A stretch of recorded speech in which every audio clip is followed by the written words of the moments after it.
Ladies and gentlemen, welcome back to another Artemis Fowl confidential interview, this time with Tamara Smart. Hi. You may already know Tamara from The Worst Witch and Are You Afraid of the Dark? And she'll be starring as Juliet Butler in the upcoming Artemis Fowl movie. Tamara, how are you? I'm good. How are you? I'm good. All things considered, stuck at home and bored, but can't complain too much. Yeah. So I think we've had a little brief chat now, but what attracted you to acting? When you sort of started up in like The Worst Witch. Yeah, that's a really good question. I think that I've been a performer all of my life, so I've danced since I was 3 years old, and I'm 14 now. And when I was about 9, I joined this theatre school. It was called Razzmatazz. You only did it on Saturdays, so you'd sort of just go there and do 3 hours. You do 1 hour of acting, 1 hour of singing, and 1 hour of dancing. And it was super fun, and I did it for a couple of months. And one day they gave out this pamphlet to audition for an agency. And I auditioned for the agency, and I got in. Wow. And so it sort of started from there, doing little jobs and things like that. And one thing that mainly inspired me was the fact that my sister had been in the West End. She'd done a couple shows there, and she played Nala in The Lion King there. And I was like, well, she can do it. How about I have a go? Yeah. And I had a go, and it sort of started with little things, but then I got The Worst Witch, and then it sort of moved on to Artemis Fowl, and here we are now. Yeah, that's it. It's funny how things sort of turn out, isn't it? I mean, within the space of a couple of years, you've gone from doing sort of little productions and dancing and so on to being in a $125 million Disney movie. Crazy, huh? Yeah. Oh, yeah. Yeah. How was did you need to do any sort of training for the role of Juliet Butler? Did you need to kind of anything like that? Yeah, I did. I had stunt training. So 2 weeks prior to filming, they said you're going to be doing stunt training. And I sort of went in there and I was like, okay, I've got this. I'm a dancer. I'm going to be fine. It's going to be great. They're going to be like, oh my gosh, you're so good. And I got in there for 10 minutes and I was like, you're gasping for air. I cannot breathe. How do people do this for a day? That's like me now. That's like me all the time now. I'm old. And I got through it. It was hard work, but it was so worth it, because basically the first scene I filmed was a stunt sequence with Nonzo and me. And I can't say much about it. I think you'll know which one it is, but and you'll know once you've watched the movie. But yeah, it was super worth it. I got to do a lot of my own stunts in there. It was freezing cold. We were super excited, but yeah, it was totally worth it. That's awesome. That's brilliant. Did you go into the sort of doing the movie having read the books at all? No, I actually hadn't, but sort of the name of the book sort of rang a bell to me. I think it had been in school a little bit. But once I read it, my eyes were glued to it. I could not stop reading, and just every book got better than the last one. And I was like, if this is a series, even if I'm not in it, I am so going to watch this. What was it like working with the likes of, like Kenneth Branagh and Josh Gad and Judi Dench? Wow, it was super crazy, because I sort of went from this young girl who went to school and went up the chippy and just was normal to getting on this big movie set and working with such inspirational, huge, wise people. And in terms of working with Ken, I think it was a huge privilege for me, and I was really grateful for it. Yeah. Because with working with him, you sort of get a gateway into his brain, if that makes sense. And it's super interesting to see how he works, because his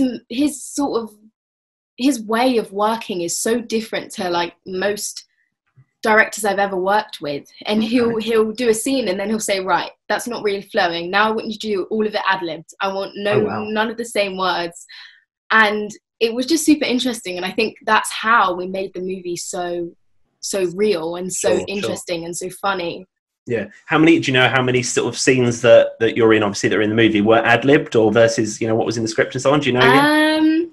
I've got to say, I think there's a couple, maybe 1 or 2 scenes that we have a couple ad-libs in it. But I've got to say, the person with the most ad-libs was definitely Josh Gad. He was the funniest person. Honestly, I know that Lara said this on your interview with her, and it was surprising that we ever got a scene done, because he was just super funny. He was so funny, and he just really quick-witted. Yeah. That's what it was. So quick-witted. It's weird. It's actually like weird.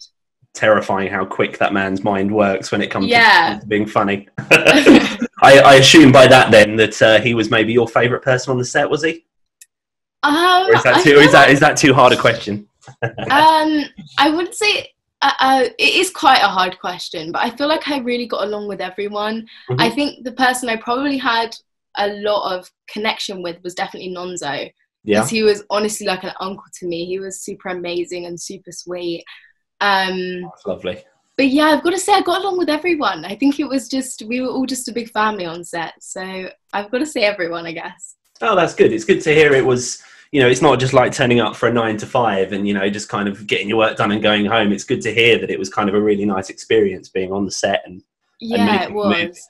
What do you think Juliet Butler would think of what's going on in the world right now? You know, we've got obviously all of the protesting and sort of the demonstrations and so on. What do you think Juliet Butler would think about everything that's going on? I think she would think that I think she would be protesting. I think she would be out protesting, and I think she would be with everyone. And personally, to me, I was really shocked and devastated to find out about the killing of George Floyd.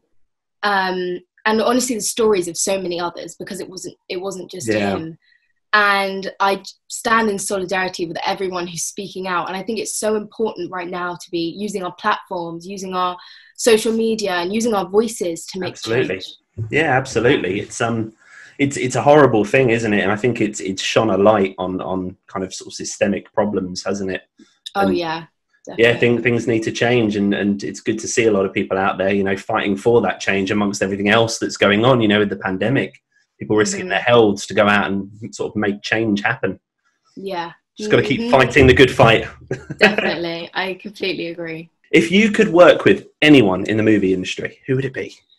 That's a super hard question for me, because I have so many like inspirations. I have so many people I'd love to work with, but I feel like I've got to say this because this has just been my like number one. This has been my day one, and then I think I've also got a second one. So I'd say my first person I'd love to work with is Zendaya.